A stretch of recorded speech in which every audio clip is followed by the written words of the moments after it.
për Ballkanin Perëndimor, zotin Matthew.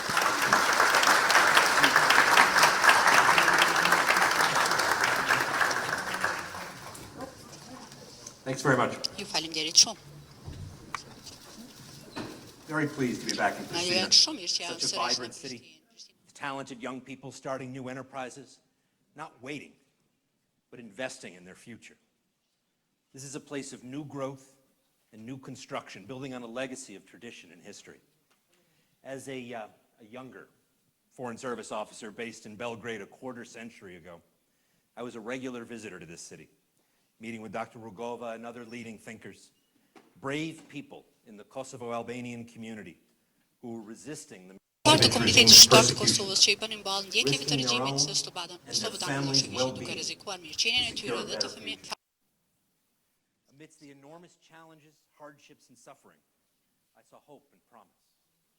Today it is remarkable, invigorating, to see all that you have accomplished, what the country is becoming, the results of the fruits of your struggles.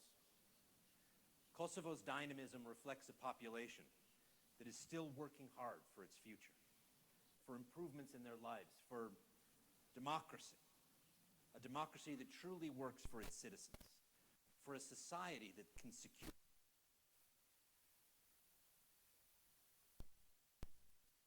and indeed have the right to demand. The United States has stood by the people here, supported their aspirations, a friend and partner in pursuit of progress. It has been the bedrock of U.S. policy towards this vital region for many years, for nearly 3 decades, that the solution for long-term stability in the Western Balkans must include Kosovo. Our goal for this region was and remains its full integration into a Europe whole and free. My appointment as the Secretary of State's Special Representative for the Western Balkans and President Trump's appointment of Ambassador Grenell as Special Presidential Envoy for the Serbia and Kosovo dialogue underscores, if there was ever any doubt, that the United States is present, focused, and ready to help. This is why I'm here today. Kosovo cannot be left out of a durable solution for the region. Equally, Kosovo cannot achieve a better future for itself in isolation. Kosovo must acknowledge that cooperation and compromise between neighbors are the currency of progress in an intertwined, interdependent Balkans, on a globe where the distances have shrunk. Resolving once and for all the relationship between Kosovo and Serbia. Zgjidhja një herë për gjithmonë e marrëdhënieve ndërmjet Kosovës dhe Serbisë përmes normalizimit të plot mbetet prioritet strategjik i SBA-s, që do të ketë ndikim të jashtëzakonshëm në popullin këtu, por edhe më gjerë në rajon, sepse do t'i çliroj të dy vendet, Kosovën dhe Serbinë, nga trashëgimia e armiqësive që shtir fokusin dhe energjinë e tyre dhe do të hap mundësi ekonomike. Do t'ua mundsoj udhëheqësve të Kosovës dhe të Serbisë për t'ua kushtuar tërë vëmendjen e tyre çështjes së përmirësimit të jetës së popullit të tyre, duke trasuar rrugën për të ardhmen paqësore dhe prosperuese. Me zgjidhjet të mbajtura në fillim të tetorit, Kosova ka dhe këto zgjedhje kanë vërtetuar rëndësinë e garës zgjedhore dhe të zërit të popullit. Dhe përderisa numrimi I votave po finalizohet, është e qartë se opinioni publik I Kosovës votoi për ndryshim dhe duket se votuesit zgjodhen partinë që shprehin parime të qarta kundër korrupsionit, si dhe parime për zhvillimin ekonomik më të madh dhe më të fokusuar. Edhe Shtetet Bashkuara I përqafojnë këto qëllime. Ne ndisim qeverinë e re për të parë mundësinë e normalizimit si përforcues të kësaj agjende, e jo si diçka që garon kundër saj. Sytë e botës do të shikojnë se çka do të bëjë qeveria e re e Kosovës. A mund të merret me prioritetet e brendshme të kërkuara nga populli përderisa merret me sfidat ndërkombëtare të cilat Kosova duhet të zgjidhë për të përparuar. Asaj I duhet një koalicion qeverisës që përfaqëson popullin me një zë koherent, me objektiva reale dhe plan si ta rria të cak. Shtetet Bashkuara kanë qenë shumë të qarta. Shpresojmë të shohim një qeveri të gatshme për të adresuar si sfidat e jashtme ashtu edhe ato të brendshme. Në vend se ta shohim dialogun si shpërqendrim për këto çështje, konsiderojeni normalizimin si trasim I rrugës për prosperitet dhe drejtësi. Çdo hap I kaluar pas normalizimit do të jetë shumë I lehtë në një rrugë të trasuar me paqe. Improved relations and progress in talks with Serbia. Marrëdhëniet e përmirësuara dhe përparimi në bisedime me Serbinë hapin mundësi për investive fitimpruese që krijojnë vende të reja të punës, prej të cilave mund të përfitojë populli i Kosovës. Qeveria e re, kur të formohet, e armatosur me mandatin e ri nga votuesit, mundet dhe të duhet t'i gjallëroj negociatat e dialogut. SBA-ja do ta përkrahë gjithmonë sovranitetin dhe pavarësinë e Kosovës, por ne nuk shohim kurrë mundësie për integrimin e plotë të vendit tuaj në sistemin ndërkombëtar që nuk përfshin pajtimin me Serbinë. Menjëherë mund ta pranoj se negociatat me Serbinë kanë qenë të ndërlikuara dhe që vazhdimi i rrugtimit për arritjen e një marrëveshje për normalizimin e plotë të marrëdhënieve do të jetë sfidë që kërkon konsensus të gjerë dhe mbështetje të publikut. Por, historia relativisht e shkurtë e Kosovës është e tillë e përballjes dhe të kalimit të sfidave të rëndësishme dhe e ndërmarrjes së sakrificave të domosdoshme për të arritur përparimin. Këtë keni bërë gjatë përpjekjeve për qeverim në Rambuje, gjatë bisedimeve ahtësori me shpalljen e pavarësisë, të cilën e konfirmoi Gjykata Ndërkombëtare e Drejtësisë, dhe Kosova sërish ka treguar vizion të palikundër se ku dëshiron të arrijë dhe ka marrë një qëndrim të caktuar. Ajo mund ta bëjë këtë sërish. Shtetësia juaj është e pakthyeshme dhe tani ju duhet normalizimin për ta çliruar potencialin e madh të këtij vendi. Mbështetja e Shteteve të Bashkuara të Amerikës për Kosovë sovrane, demokratike dhe të pavarur është solide. Ky është themeli I partneritetit tonë të dyanshëm. Strong partnership with the United States. You deserve the world. You deserve the EU and NATO and the UN. You deserve full international integration and recognition of Kosovo's independence. You deserve to stand not behind the United States, but shoulder to shoulder, alongside us, as partners. The only way to secure that future is through the dialogue with Serbia. The status quo is not enough. I know that many people here are skeptical about the dialogue and see it as best as a glass half full. But I want to underscore for you what Kosovo has already won through this process.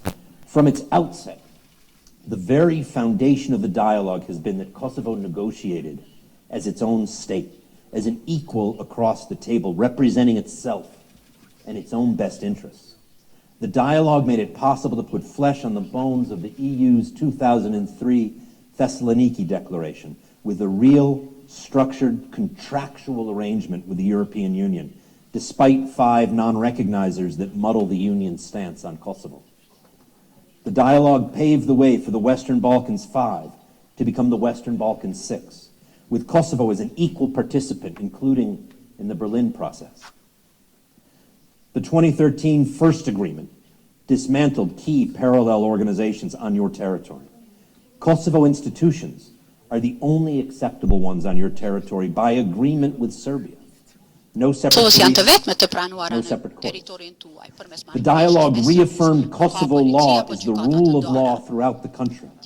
Hundreds of former Serbian public servants pledged allegiance to Kosovo institutions and on a daily basis apply the Constitution and the laws of Kosovo in their work. Kosovo's judges and Kosovo law have the final say. In 2013, Serbs throughout Kosovo have participated in elections under Kosovo law. Belgrade no longer calls for boycotting them, and only Kosovo documents and Kosovo law are in use for the election. Integrated border management has smoothed the flow of persons between Kosovo and Serbia who may cross the border with their own ID, with full recognition in Europe of their vehicle insurance and driving licenses, an end to the costly regime of border insurances, and the use of Kosovo documents to exit Serbia to third states. Kosovo has its own recognized customs space and collects customs duties at all crossing points for the benefit of its budget. Kosovo's civil registry has been fully reconstructed. Kosovo has its own international dialing code. Diplomats from your foreign ministry are accredited in Belgrade, and the Asterisk Compromise secured Kosovo an equal seat at the table at major regional organizations. Indeed, your country holds the Southeast Europe Cooperation Process chairmanship even as we speak. Tani, vendi There are juaj more kryesor gains I procesi could për cite, bashkëpunimin but the bottom me line is Evropën that Kosovo has Juglindore. Ka peacefully dhe përfitime të and tjera të cilat successfully mund të negotiated përmend, por difficult në fund të agreements, fundit Kosova even ka in light of the negociuar very në serious mirëpasur conflict, dhe të the human suksesshme me tragedies, të vështira. and the pervading Madje edhe emotional përpunë divergence konfliktit of shumë views të with rëndë, Belgrade. tragjedisë njerëzore dhe Today, dallimit të you have the gjithëbashtë opportunity to emocional build të on these pikpamjeve successes me and Beogradin. focus on a better Sot future keni rastin for për your të children, ndërtuar mbi for këto your children suksese to dhe për come. të përqendruar në të ardhmen. Kosovo më të has tepër such për energy, fëmijët tuaj, ideas, për të entrepreneurial ardhmen tuaj. spirit, Kosova a e ka gjithë capable këtë population, energjinë, all the ide, ingredients it frymë, needs, ndërmarrësie, an të gjitha agreement on full përbërësit i ka normalization aty. of relations Dhe with asaj Serbia vetëm i mungon based një on marrëveshje mutual për recognition normalizimin e plotë is the të ingredient marrëdhënieve that me Kosovo is Serbinë, missing. sepse kjo In është today's pikërisht interconnected ai world, përbërësi being a që i mungon recognized member of Kosovës. multilateral Në botën e international sotme të institutions ndërlidhur të jesh antar i means better krahëtarit functioning të institutions at institucioneve home. For multilaterale instance, ndërkombëtare do an të thotë effective domestic institucione police më also needs funksionale to be në a member vend. of Interpol. Sepse për shembull, And Kosovo's policia significant efikase e vendit cultural duhet të jetë treasures should be antare e protected as part of the Interpolit UNESCO dhe saret system. kulturore të Kosovës do të I duhet të believe mbrohen Kosovo si is ready pjesë to e sistemit të contribute to and UNESCO-s. uphold your Besoj commitments to se these Kosova është e gatshme and për other të multinational kontribuar dhe për endeavors. t'u përmbajtur zotimeve. Normalizing të saj, relations ndaj with këtyre Serbia ndërmarrëve also expands të economic tjera opportunities multilaterale. for Kosovo's Normalizimi i companies and marrëdhënieve me workers. Serbinë po ashtu hap më A shumë level playing mundësi field for ekonomike Kosovo to për compete ndërmarrjet e commercially punëtorit kosovar. for its Ofron entrepreneurial mundësi të spirit to barabarta për shine. Kosovën për të This is konkuruar në essential for aspektin economic komercial. development and prosperity Mundson for all of shkëlqimin e Kosovo's frymës së saj citizens. ndërmarrëse. Kjo është Kosovo esenciale për needs to zhvillimin convince ekonomik dhe për businesses parimin e Kosovës dhe that this is qytetarëve the të right saj. place Ajo duhet të to bijë invest. bizneset, se ky është vendi i Businesses duhur për avoid të investing here investuar. not because they think there is a Sepse lack of bizneset urojnë të opportunity investojnë këtu jo sepse or a shortage mendojnë of se ka talented workers. mungesë të The mundësive perception in the business apo të community is that punëtorëve the të talentuar, ongoing por conflict remains, ekziston that një it's not perceptim i safe, komunitetit that afjarisht there's too much se risk. këtu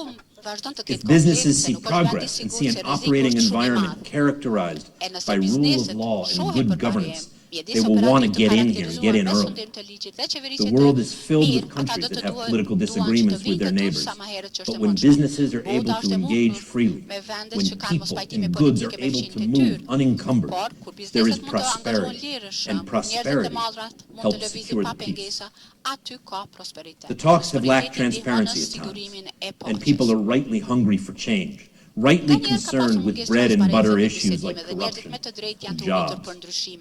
It's also true that negotiators of any difficult, groundbreaking international accord must have space in the negotiations. They need space to explore ideas, potential compromises, the art of the possible.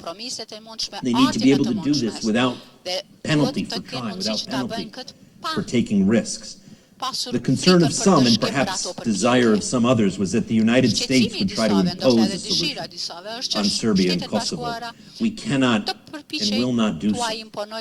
Remember, there is no final agreement until both Kosovo and Serbia agree to it, and their parliaments ratify it per their constitution. Securing this should be a priority for all citizens, all parties, and for your new government. Kosovo's leaders must prepare to re-engage on this, the most pressing international issue, and organize themselves to re-engage effectively with Serbia. Can you envision the day when an incomplete workaround are all over Kosovo and Kosovo is fully connected to the network of all the services and advantages of Europe? Can you imagine, as I can, the benefits for you and your children of a region of peace marked not by perhaps feel-good, retributive trade barriers, but free movement of people, goods, and services? On the other hand, can you imagine Kosovo prospering as a frozen conflict, something that prevents Kosovo's integration with neighbors in the international system? Can you expect greater opportunities for Kosovo's business if this situation endures? Serbia, too, for its part, must refocus on its overarching strategic interests. It has been aggressive in its efforts to delegitimize Kosovo. Its campaign to incentivize countries to withdraw recognition of Kosovo and to block Kosovo's membership in international organizations must cease. Its harassment at the border of Kosovo-Serb members of Kosovo institutions must cease. The incessant rhetoric of confrontation, frankly on both sides, must cease. These measures only soured the atmosphere for a compromise agreement Serbia needs in order to reach its own full potential and open up its own European path. President Vučić and most of Serbia know that Serbia will never accede to the EU if it does not solve its long-standing dispute with Kosovo. As long as other leading voices in Serbia refuse to accept Kosovo as a neighbor and not a possession, there will be a stalemate from which Serbia loses politically and economically. So let us redouble our efforts together. We stand ready to work with the leaders of both countries to explore options that will build support among their publics for the normalization of relations. For both Kosovo and Serbia, this is an inflection point, a moment of tremendous opportunity, a decision point. Do you press ahead in pursuit of a historic deal that could change the face of this region? Or do you allow your countries to slip backwards? Look at the high-level attention the United States is devoting to help you overcome this obstacle once and for all and move forward on your respective paths free of historic shackles that are dragging you down. The stars are aligned. I urge you to seize this opportunity. Kosovo is not an island. It is an integral part of this region. Kosovo's future will be shaped in no small part by events and developments in its neighborhood, and I'd like to take a few moments to speak about those issues as well, if you bear with me. The integration of the Western Balkans into the West must be completed. For us, this means membership in the European Union for all and NATO for all those in the Western Balkans who aspire to join. This is not simply unfinished business for the United States. This vision is central to U.S. strategic interests, and we would assert European strategic interests as well, because it will fortify the transatlantic partnership to address the mounting geopolitical challenges we all face today. Without the integration of the whole of the Balkans, Europe, our partner, is weaker. This is U.S. policy, it's EU policy, but most importantly, these are the vision and the values the countries of the region have articulated for themselves. I say most importantly because we cannot want this future more for our partners than they want it for themselves. Resolving long-standing conflicts, fighting corruption, increasing government transparency, protecting independent media, and building an engaged citizenry are essential waystones on this Western path. Achieving and sustaining these demand real leadership, creative decisions, and a readiness to take political risks. This is why the European Council's failure to reach consensus on opening accession negotiations with candidate countries North Macedonia and Albania was so disappointing. Both countries qualified after undertaking tremendous reform efforts. EU leaders acknowledged that the aspirants did everything they were asked to do, and the pause to bring along all member states is frustrating. The EU must do its own homework and do it quickly. We urge EU member states to reach a positive decision for both countries well in advance of the EU Western Balkans Summit next May. At the same time, countries of the region should keep pressing forward on transformation, because the opening of accession negotiations is not the end state of reforms, but the first step in a long, complex, and demanding process. I do not deny that the process of EU accession has become more difficult in comparison to prior rounds of enlargement. We see that the bar has been raised, but we do not lose sight of the fact that this process ultimately is driven by self-centered goals. The work of qualifying for NATO and EU membership helps to guide the development of strength, purpose, and integrity as a state better equipped to provide for its citizens' security and welfare. So it's okay to be disappointed, but not to lose heart. Continue your work building a transparent, rules-based democratic society responsive to citizens' needs. The Prespa Agreement is an example of the kind of transformation I'm talking about. It remains an extraordinary diplomatic achievement by future-thinking leaders who refuse to give up on an incredibly difficult process that they knew was in the long-term interest of their people and their country. Prespa stands as a testament to Western principles, to working with neighbors and Western partners to address shared transnational challenges side by side. The benefits of this breakthrough will continue to accrue to the people of both countries. nacionale North Macedonia and Greece are expanding bilateral cooperation across a range of areas, both officially and on the part of private businesses and organizations. Continued implementation of this historic accord will advance stability, security, and prosperity throughout the region. In recognition of North Macedonia's reforms and the conviction that guided them, NATO is about to welcome North Macedonia as its 30th ally. We're pleased, meanwhile, that all parties have affirmed that they will pursue the country's strategic goal of full-fledged EU membership and continue on their Western trajectory. They must stay the course. Our NATO ally, Albania, also should stay the course. Its EU integration is a matter of sustained focus and political will. Look what Tirana has accomplished thus far. Unprecedented judicial reforms to root out corruption endemic to the old system. Deep reforms requiring the vetting of all 800 judges and prosecutors for any unexplained wealth, for organized crime ties, or for accomplice. The fact that less than 50% of the more than 160 jurors vetted so far passed this test confirms the old system's deep corruption and its links to organized crime. The creation of two new judicial oversight bodies, the High Judicial Council and the High Prosecutorial Council, to appoint, govern, and discipline judges and prosecutors. Hard work that has brought Albania to the cusp of establishing a new independent Special Anti-Corruption Prosecution Office and Court, as well as a National Bureau of Investigation, whose job will be to investigate corruption, organized crime, and the crimes of high officials. The beginning of the end of impunity in Albania has come, as evidenced by the beginning of a crackdown on notorious, previously untouchable organized crime bosses like Clement Balili. Press ahead.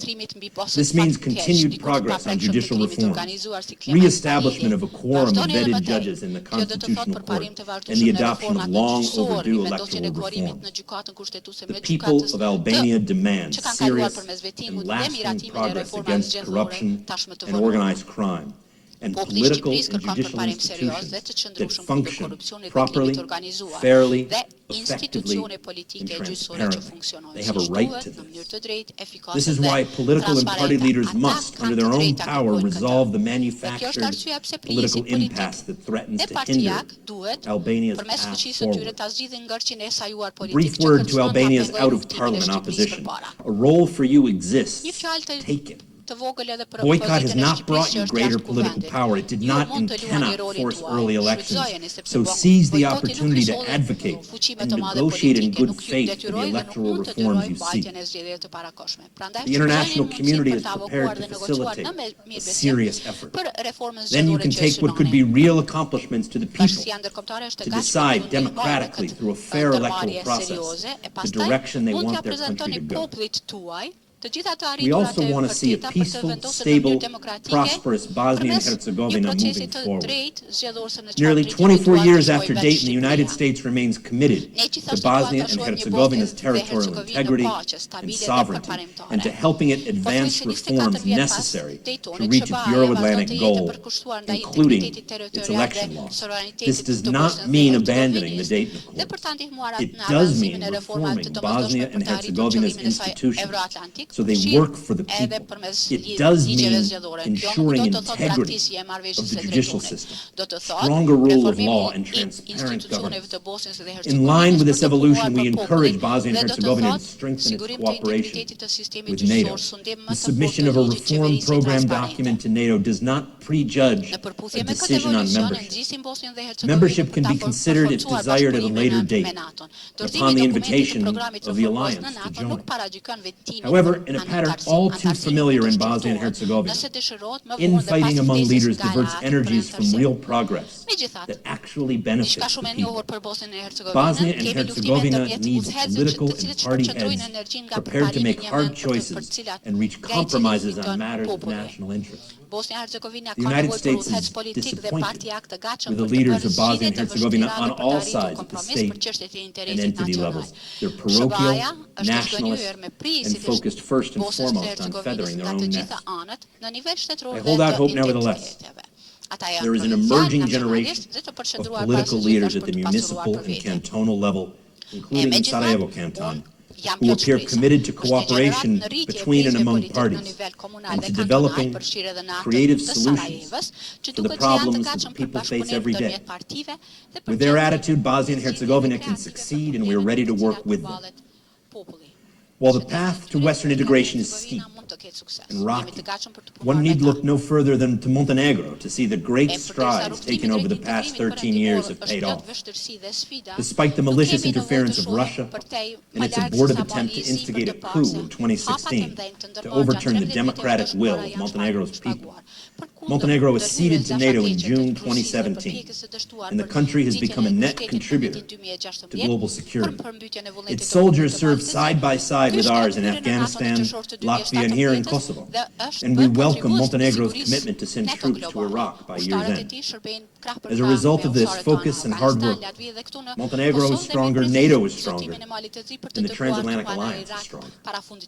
As a front-runner to join the EU, Montenegro has moved far along in the accession process, but it cannot afford to slacken its pace. It must accelerate efforts to strengthen rule of law and media freedom and tackle organized crime and corruption. Its efforts in the area of media freedom in particular are falling short, notably with the partisan stacking of the board of directors of the state media outlet. The government must do more to demonstrate that Montenegro values and protects journalists, including refraining from incendiary language that encourages hostility towards journalists and imposing meaningful sentences for those who commit attacks on journalists and their media outlets. Montenegro is also a cautionary tale of the tremendous challenges malign actors are imposing on this region. In May, a Montenegrin court found 2 Russian GRU officers guilty of attempted terrorism during the 2016 coup attempt, laying bare Moscow's blatant attempt to destabilize an independent European country. The open and transparent trial was an important step forward for the rule of law and an example of Montenegro's resilience in the face of Russian broad-scale hybrid attacks against the country that are continuing on a daily basis. Moscow's actions in Montenegro are emblematic of the stark differences we have with Russia and how we see the future for the Western Balkans. While Moscow actively opposes the region's Western integration, sowing turmoil, doubt, and disinformation wherever it can, the United States holds firm that our collective interests are best served by cementing democratic norms, rule of law, and cooperation based on shared values. We recognize that some in the region seek to balance their relationship with the West, not just with Russia, but increasingly with China as well. But if you want to hold firm to your stated goal of European integration, your policy choices should reflect that. Even as Russia seeks to sow chaos politically, China seeks to purchase loyalty and obedience. Through loans and investments, China is working to insinuate itself into the infrastructure fabric of the region, targeting strategic industries like telecommunications, steel, energy, mining, production, and heavy manufacturing. Balkan leaders must weigh Chinese offers with their eyes wide open. The Chinese offers reinforce your rules or really serve China's interests? Do they ensure a reciprocal relationship with China, where your companies and intellectual property are afforded the same opportunities and protections in China that Chinese companies want here? The United States is present, engaged, and compete here in the Western Balkans, in part because Russia, China, and other actors would happily leap to fill any vacuum of leadership of vision in this important region. The Western Partnership must stay forward-leaning, vigilant, and innovative, because its adversaries remain so. In closing, and a mentor of mine once told me that there are no words in the English language more beautiful than in closing. Let me reaffirm that the United States vision is a Western Balkans thriving, prospering, based on the rule of law, with strong democratic institutions responsive to and supportive of the real needs of its people. This also means fully integrating into Western institutions. This demands political courage and conviction. In Kosovo, this means setting conditions conducive to reaching an agreement with Serbia on normalizing relations to unreach the potential of its citizens, especially the talented and enterprising young people who want Kosovo to be their future. I hope that Kosovo is a willing partner for us in this. We're ready to assist because it's in our interest as well. A stronger Western Balkans is a stronger Europe and a stronger transatlantic partnership. Let's work on achieving this together. Thank you for your attention today.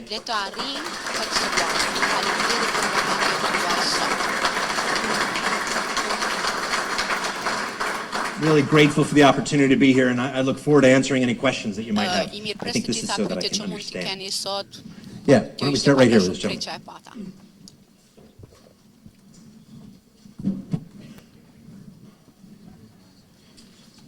Zoti Palmer, faleminderit shumë për mundësinë që të bashkëbisedojmë me juve, për shfrytëzoj rastin të komunikojmë gjuhën shqipe, me që jemi në transmetim drejt për drejt në televizionin Klan Kosova. Unë jam Kushtrim Sadiku, që vi nga televizioni Klan Kosova, jam gazetar.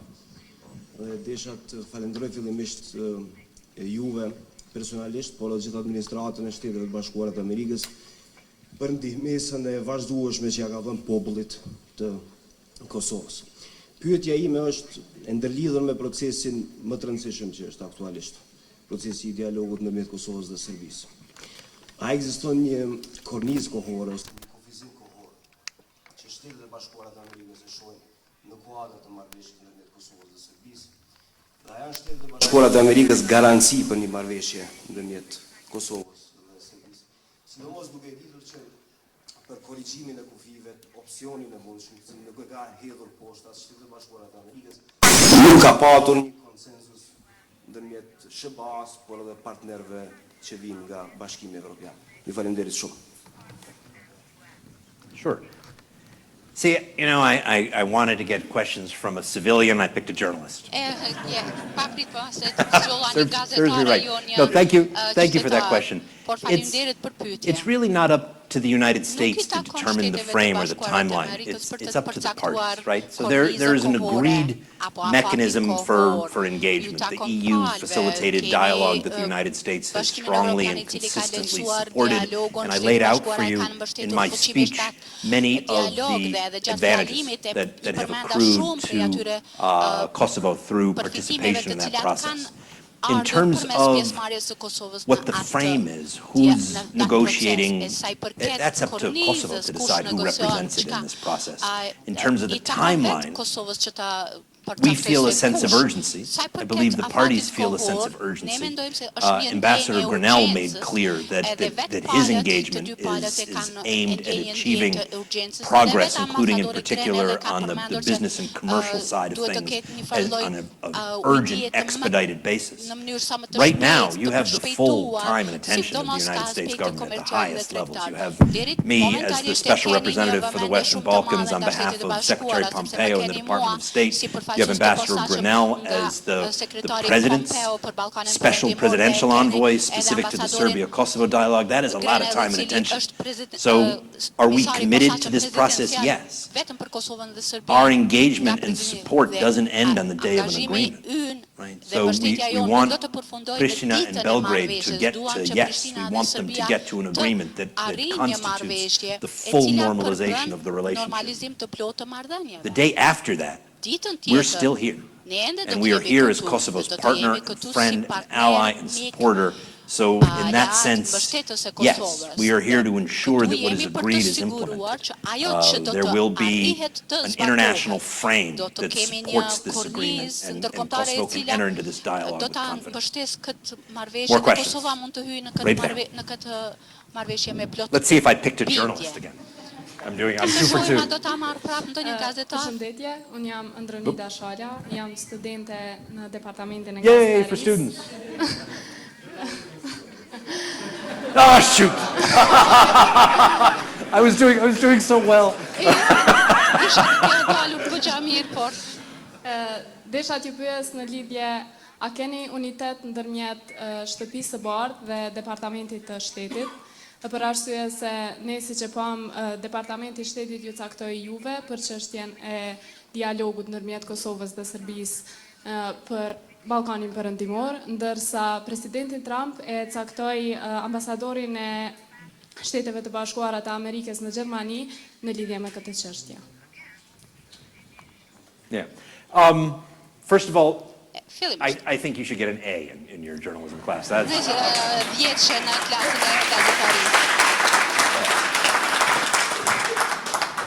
So that was an excellent question. I mean, the short answer is yes. Absolutely there's unity. This isn't the unique case. I myself lived in Cyprus for a number of years, working at the United States Embassy there. And we had both a special representative for the Cyprus negotiations and a special presidential envoy for Cyprus. And they worked well and closely together to coordinate policy and to drive home the extent of U.S. engagement and support for progress. And similarly here, Ambassador Grinnell and I work well and closely together, and our positions are synced up and coordinated. My mandate is a little bit broader. His is for the Serbia-Kosovo dialogue process. Mine is for the entire Western Balkans region. My time horizon is probably somewhat longer than his. I know he's pushing for action immediately. So I think we complement each other, and I am entirely supportive of everything that Ambassador Grinnell is doing here in facilitating and promoting and advancing the Serbia-Kosovo dialogue, and it's a tremendous opportunity for both Pristina and for Belgrade to re-engage and advance their shared interests in reconciliation. But thank you for that question. A+. I'll write a note to the teacher if that's helpful. All right, any civilians in the house here? Yeah, right there.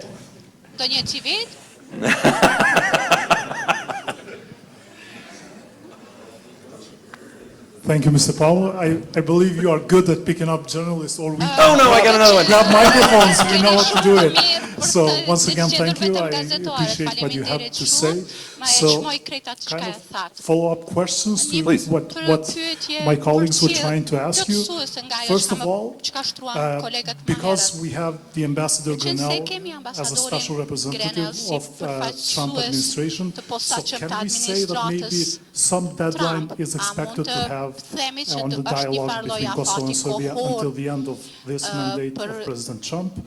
The second issue is that can we maybe see an arrangement where a Rambouillet-style conference will take place, where you will invite both sides to reach an agreement? And yeah, let's have these two. Sure. Thank you.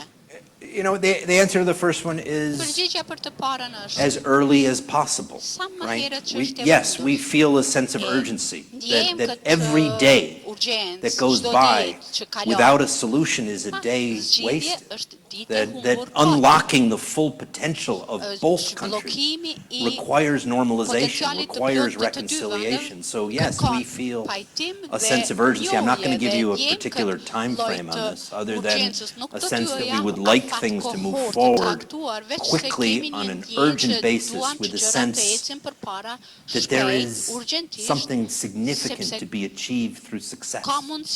In terms of what the structure or format might look like, Dayton, Rambouillet, I'm not going to speculate about what might or might not happen in terms of process and procedures. I'm focused right now on helping the parties get back to the table, get back to the negotiations, get back to the serious, difficult work of talking through these issues, identifying compromises, and moving this process forward. Thank you for that, John. Yeah, right there. Journalist number 4. Oh, that's very exciting. A real person. Oh, dikush, tamam.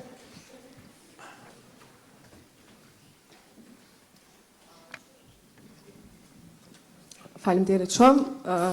Vërtet, në fakt unë jam Arbresha Logja, drejtoresha ekzekutive e grupit për studime juridike dhe politike, Policy Think Tank, që operon në Prishtinë, Kosovë. Ju falenderoj shumë që keni pasi të arsyeshme të jeni sot këto dhe diskutoni me ne, sepse vërtet përcaktimi i administratës Amerikës për t'ju përzgjedhur ju dhe zotin Grenell dhe përfshirjen e juaj në dialog ka sjell, mund të them, pak konfuzitet në opinionin publik sa i përket përfshirjes konkrete të Shteteve Bashkuara të Amerikës në procesin e dialogut. Pra pyetja ime do të ishte, cili do të jetë konkretisht formati i përfshirjes së Shteteve të Bashkuara, juve konkretisht dhe zotit Grenell në dialogun Kosovë-Serbi. Faleminderit. I don't really know why it would be confusing. Nuk e di pse do të ishte konfuze. Ambassador Grenell and I are going to work well and closely together in pursuit of the same goal. Bashkërisht për ta gjetur të njëjtin. Yeah. The U.S. government, Për të gjetur të njëjtin. this is a technical term, Është një is very, very big. ambasada qeveria amerikane është shumë e madhe. Two E dyta. is nothing for us. Kjo I assure you that we are acting with unity of purpose and a shared vision and in partnership together. So please don't believe that the fact of having a special rep for the Western Balkans and one for the Serbia-Kosovo process in any way reflects anything other than a high-level shared commitment to bring to bear all of the resources of the United States in terms of political capital and energy in support of this goal. Reconciliation, normalization, and the opening up of a European path for both Kosovo and Serbia. And we are here in force and we are here in support. Yeah. Let's go over there. You can both go, one and then the other. Thank you. My name is Devek Rashiti. I study law at the University of Pristina. With your Journalistic law? Law in general. Yeah, all right. In regards to your description of the process of dialogue, it resembles me with a saying that it offers everything, but it confirms nothing. In this sense, it offers everything prior to entering the dialogue, but once we enter the dialogue, there is nothing guaranteed. There is so much to lose. In this sense, wouldn't it be better to have first an agreement on principles that would guide potential dialogue in the future rather than entering simple without any principles agreed prior? Thank you. I understand what you're saying, although I have to admit that I don't understand the bit about being so much to lose. I don't see Kosovo as positioning itself to lose anything by going to the negotiating table. In fact, going to the negotiating table is the only way Kosovo can win anything. There's no point in this process where Kosovo is required to accept something that it finds unacceptable. There's no point in this process where Kosovo is forced to swallow something that it doesn't want or desire or that it believes is not in its own interest. So Kosovo is in control of its own destiny. It is Kosovo that will decide who speaks for Kosovo in this process. It is Kosovo who will decide what it is they wish to negotiate. It is Kosovo who will decide the parameters of their engagement. We're willing to do this and we're not willing to do that. And the only way to work this out is through the dialogue process. Do I think that the Kosovo negotiating team or the institution that will represent Kosovo in this process needs to have a conversation about what their position is going in? Absolutely, that Kosovo should not go into the negotiations unprepared. It should decide for itself the position that it will adopt going into these negotiations. And we will partner with Kosovo in that process of thinking this through. But the idea that there can be a negotiation about principles before you have a negotiation about practicalities, I think is misguided. I don't think that's entirely, that's the only way to approach it, no. Yeah, all right, I had you there for the second one. Good afternoon, sir. My name is Milor Milicevic, and I do represent the NGO Active, North Mitrovica and Pristina Civil Liaison Office. Yeah. Very shortly, actually, and briefly, I would like really to know two things. One of them is basically related to, I hear actually a positive tone of your voice when it comes to the continuation of the dialogue process between Kosovo and Serbia, and then the sort of positive agreement will be actually achieved, for the sake of the higher goal, which is the full normalization between actually Serbia and Kosovo. And my work here is done. Absolutely. In that sense, absolutely yes, of course. But let me put straightforward questions. One question: we've been witnessing the Brussels agreement and different interpretations by both sides, so-called constructing ambiguities, when it comes to the Brussels agreement, from both sides, Pristina and Belgrade. In terms of hypothetically speaking, any future deal that will actually be concluded on a mutual agreement of the substance of it, who will be the guarantees actually of the implementation on the ground of such agreements, and what in case of failure to reach any agreement, how do we proceed further?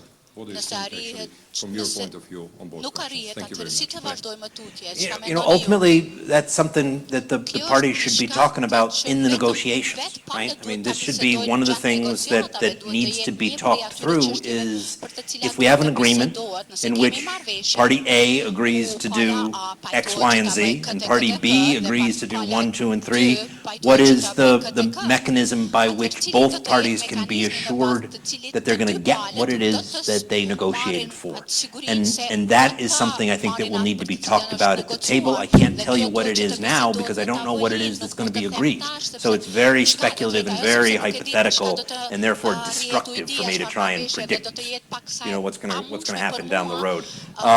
But we understand absolutely that all of the parties to this process are going to need to feel secure that what they in fact agree to is what will manifest itself in the real world on the ground. It looks to me like we have time for one more question. Is that what you're telling me? All right, let's go right there. Did I get another one? Wait.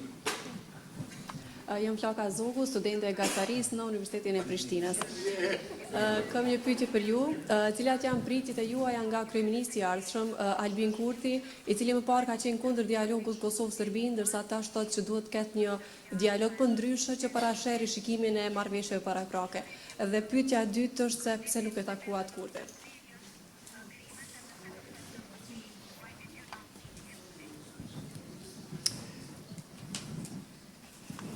My expectations for Mr. Kurti, assuming that he becomes Prime Minister, is that he will be a good partner for the United States. That he will work well and closely with us in pursuit of our shared goals and objectives. That he will understand the dialogue with Serbia as being important not only for Kosovo but important to the United States, and integrate that into his own thinking. That he will find a way back to the negotiating table, including through addressing the issue of tariffs that has become an obstacle to progress. Why I didn't meet with Mr. Kurti today is that he's out of town, and I saw him 2 days ago in Skopje. So, I mean, we had a good chance to sit down and talk together, and he and I have known each other for many years, and we have what I consider to be an excellent and open relationship. Excellent. Thank you all. I really do appreciate your time and your attention, the thoughtful questions. A's to all the journalism students.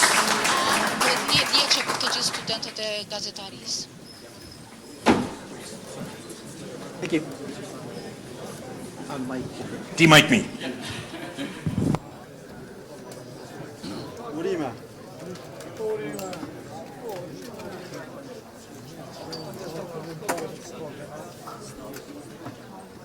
Mirë, marru nga drejt kretën. Ja, kemi thonë nga drejt. Ja lëmova. Altrini në uti mërë se bune në pyqete. Letër me thonë Katrina për televizionin të shtatë. Të shtatë,